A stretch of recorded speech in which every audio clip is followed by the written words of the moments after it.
tudo no universo está de alguma forma conectado.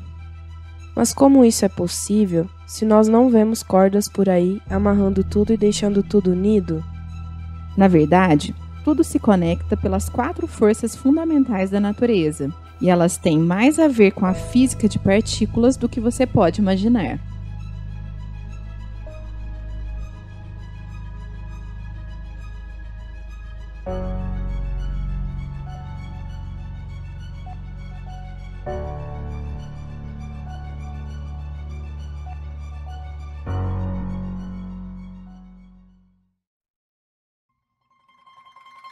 Há 4 forças no universo. Esse número é menos intuitivo do que se poderia pensar.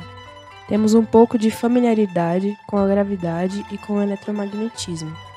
Mas há outras 2 forças menos familiares, mas não menos importantes: a força forte e a força fraca. A força mais familiar a nós é a gravidade. Ela nos mantém firmemente presos à Terra e governa o caminho das estrelas e dos planetas no céu. Acontece que a gravidade é realmente uma força muito fraca.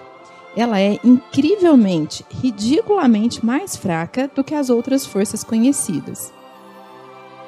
Como a gravidade é tão fraca no mundo microscópico, onde a massa das partículas é desprezível, não há nenhuma chance de vermos o seu efeito em experimentos com partículas.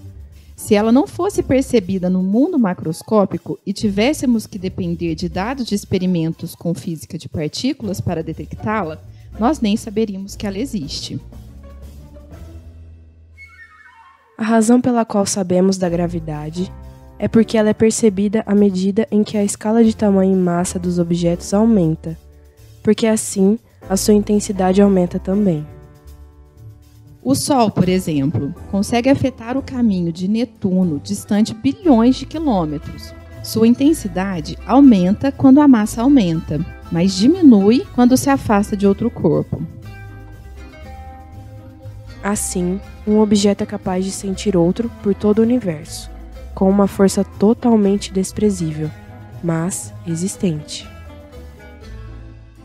A segunda força familiar é o eletromagnetismo. Ele é responsável pela eletricidade e pelo magnetismo. É a razão pela qual existe a luz. O eletromagnetismo assume 2 formas que parecem totalmente diferentes para nós: a força eletrostática e a força magnética. Mas não se deixe enganar, elas são expressões da mesma força. Essa força existe por causa da existência da carga elétrica. Se uma partícula com carga elétrica está parada, então há força eletrostática. Mas se a partícula está em movimento, também há força magnética. Objetos com cargas opostas produzem uma força de atração. Objetos com a mesma carga produzem uma força repulsiva. Objetos sem carga não produzem a força eletromagnética.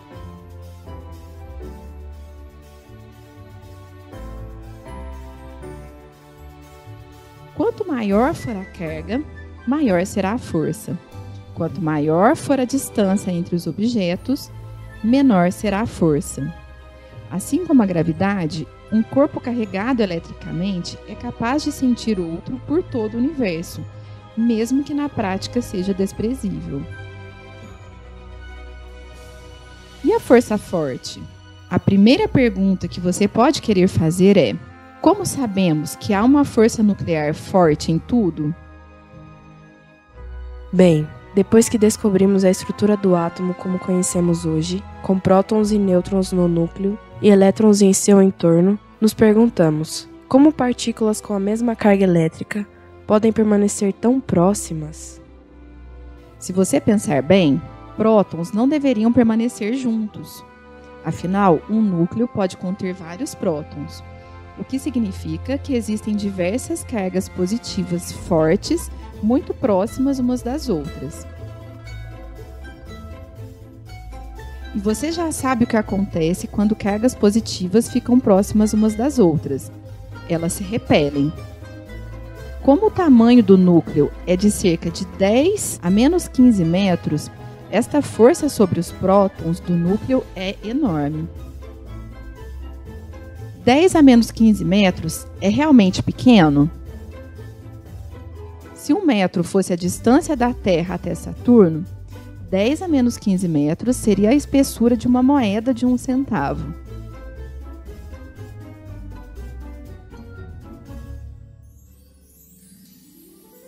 Imaginemos um núcleo atômico com 2 prótons e 2 nêutrons. Se houvesse apenas a força elétrica, eles se despedaçam imediatamente. O que os mantém juntos? Só há uma possibilidade. Tem que haver uma força ainda mais forte que neutraliza a repulsão eletromagnética. É a força forte. A força forte tem que ser muito maior que a eletromagnética. Ela mantém o núcleo unido e está constantemente lutando contra a força eletrostática. Mas se a força forte é tão poderosa, por que ela não domina tudo? Porque tudo simplesmente não se monta em um núcleo gigante. O motivo é este. A força forte é eficaz apenas em distâncias muito pequenas, aproximadamente 10 a menos 15 metros. E é por isso que ela não continua a reunir prótons por todo o universo até que tudo se torne um grande núcleo. Além dessas 3 forças, há alguns fenômenos que não podem ser entendidos por estas. Por exemplo, se isolássemos um nêutron e ficássemos o observando após certo tempo, ele se transformaria em um próton e em outras 2 partículas. Dizemos que o nêutron decai.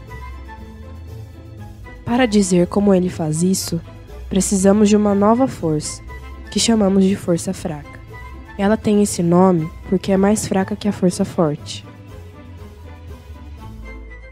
A força fraca existe para distâncias ainda menores do que a da força forte, cerca de 10 a menos 18 metros. Se 1 metro fosse novamente a distância da Terra até Saturno, a força fraca existiria apenas para distâncias 10 vezes menores que a espessura de um fio de cabelo.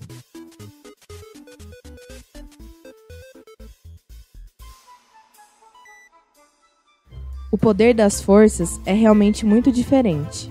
Se dermos uma unidade para a intensidade da força forte, a intensidade da força eletromagnética é cerca de 100 vezes menor. A da força fraca é cerca de 10 trilhões de vezes menor.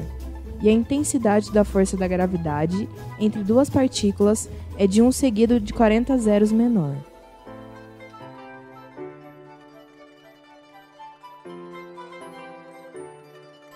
Como essas forças funcionam? Você pode se perguntar, mas como um objeto percebe o outro à sua volta e se atrai ou se repele dele? Parece impossível que eles façam isso sem nem ao menos se tocar.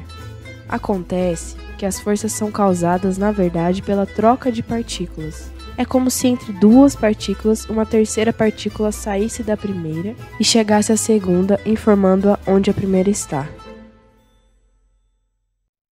Incrível, não? As coisas estão começando a ficar muito mais interessantes. Agora temos quase todos os ingredientes para falar sobre o modelo padrão dos constituintes elementares da matéria.